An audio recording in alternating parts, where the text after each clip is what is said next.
Hello, everyone. You know that thing that they say that if they explain Nigeria to you and you understood what they explained to you, that means they did not explain Nigeria very well to you. Yes, it's another one of those moments. I'm sure by now you've heard the news going around that Presidency, has budgeted 10 billion naira for solar power.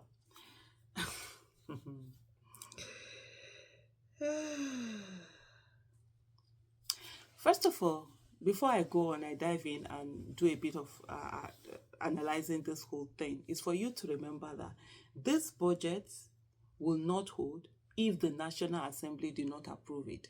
So as much as you talk about presidency, they are a small fry. It's really the National Assembly. If the presidency comes with it and the National Assembly says, what are you doing this for?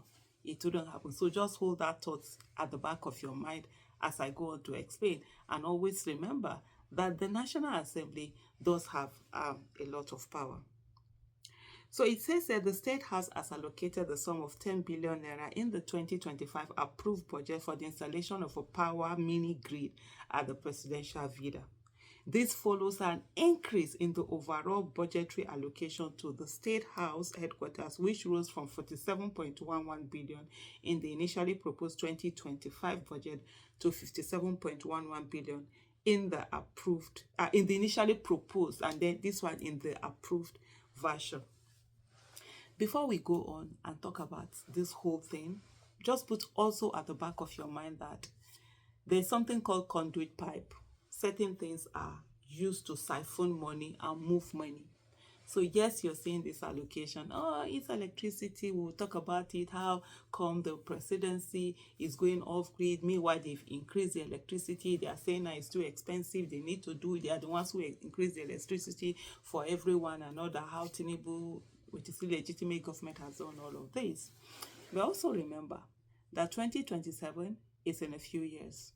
And definitely somebody somewhere knows that nobody's going to vote for him because they didn't vote for him in the first place.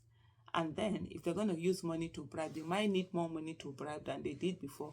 Otherwise, although they are there to impoverish the people, make the people extremely poor, so that even if they give the people peanuts, it will matter. But hey, they can't take those chances, so they need to save up a lot of money. And sometimes what you might think is just ordinary whatever is actually opportunity for something to be budgeted somewhere that will be used later. The additional 10 billion was traced to a jump in capital revenue, in capital expenditure, which moved from 33.55 billion to 43.55 billion. Just like that, 10 billion, just like that. Not education, not health. Security, that only God knows what they pump in that one. Just like that. A breakdown of the new capital items reveals that the increase was solely due to the planned solar project titled Solarization of the Villa with Solar Mini Grid with a full allocation of 10 billion naira. This is not in the app proposed. So it wasn't even proposed. It is at the time that they were going to approve that somehow, somewhere, this now entered the budget in a country where we are using how many trillions to service debt, where there's so much suffering. We are borrowing to do a lot of things. That's why you're doing this. Okay. The moves comes amid growing concerns over unreliable public electricity supply and the high cost of electricity for both households and government institutions. So they can move money, people's money, government's money, just like that, and allocate. So how are they? Oh, government can no longer pay this electricity because first of all, it's not there and it's extremely expensive. Then what about the people? How are they going to pay? Where are the people going to get money that they will go off grid and do solar? Do you understand? Do you understand the disrespect, the disregard, the disdain? Beyond, you understand? This is not even a funny thing. Initially, even myself, when I looked at it, I laughed because I saw someone who, trusts Nigeria to make a joke out of everything. He said, oh, the person that promised electricity has even gone to go and get his solar. Which electricity are you waiting for? But beyond that is this whole disdain, this whole disrespect, this whole thing that is constantly, being done to Nigeria by Tinubu and his cohorts. The solar project, right, is expected to reduce dependence on the national grid and limit the impact of tariff hikes on government finances. So government knows this tariff hike is unhealthy. It shouldn't be, yet it imposed it on people. First of all, Tinubu came and took away subsidy. See, for me, I've always been against subsidy. I support, subsidy removal. That was even the reason why I did not protest in 2011. For me, that was the best thing that Jonathan did, and I wanted it, you understand, to be removed. That's why I was never part of Occupy Nigeria. But for you to remove subsidy, you understand, in the manner that you did, without anything put in place to, cushion the hardship, and not only remove subsidy, decided at the same time also to to increase hike in electricity, literally almost removing also the subsidy in electricity to an extent, and then allowed the naira into a free fall, just creating a whole lot of chaos at the same time. And now you are saying the same policies that you put on are too harsh for you. They are too harsh, and it's something that can be done. Instead of you to work on reducing it and ensuring how can they get more affordable, electricity for the country, you have gone to buy grid, solar grid for yourself. What am I even saying? Tinubu did not rig election to solve problem. I always forget that part. Don't mind me.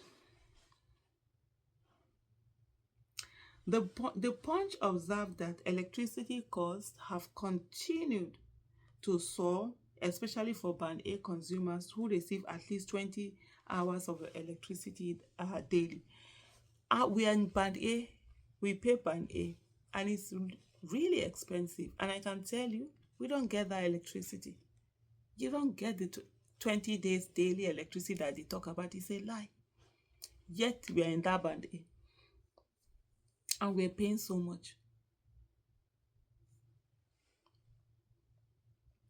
In April 2024, tariffs for Band A customers surged from 68 naira per kWh to 225 naira per kWh, representing an increase of over 230%. Although this was later adjusted to 206.8 naira and then slightly to 209.5 naira in July, it remains one of the highest energy cost brackets in the country.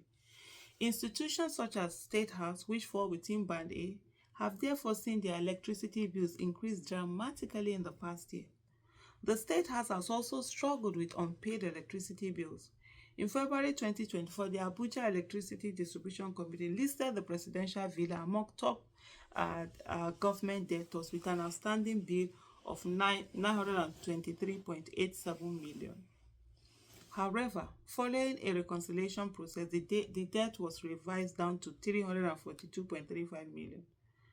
Bola Tinubu subsequently ordered the immediate settlement of the amount to avoid disconnection, according to a statement issued by the Presidency. The incident underlined long-standing issues around power supply reliability. Anyway, you can read that on your own, but just to know that these are the crazy things. My brothers and sisters, governance is not something that should not be our business. It should be our business. We should breathe it, we should eat it, we should drink it, we should be invested in it, we should be interested in it. Politics is something that we all have to be part of. We cannot continue to allow our country to be governed by charlatans. Otherwise, 20 years from now, for those that will still be alive, we'll be saying, we'll still be crying. We would have handed over to our children and grandchildren. How bad manner.